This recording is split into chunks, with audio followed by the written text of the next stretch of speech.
Hello friend, 2-3 दिवसापासून आहे ना एक काम हे नुसतं रखडलेलं, ते म्हणजे हे कपड्यांच्या घड्या घालण्याचा.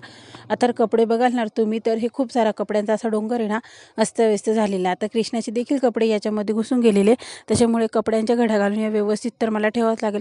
आता कपडे काढत होती तसे कपडे हे वाढतच जात होते आणि आता हे सर्व कपडे ठेवायचे कुठे?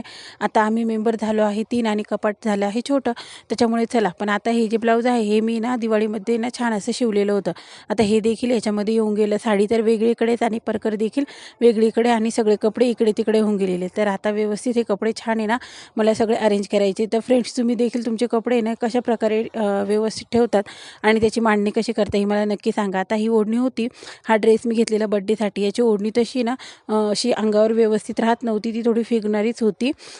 पण ठीक आहे, आता तो घेतल्या गेलेला.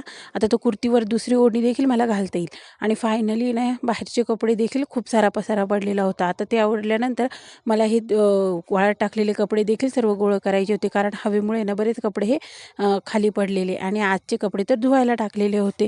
आणि नंतर मी खाली आल्यानंतर छान अशी चहा करून घेतलेली, कारण आता सायंकाळची वेळ झालेली होती आणि दिवाबत्ती करून मस्त अशी एक सुंदर चहा मी करून घेतली. तर फ्रेंड, नक्की चहा प्यायला या. तुम्हाला देखील चहा आवडत असेल तर मला कमेंटमध्ये नक्की सांगा.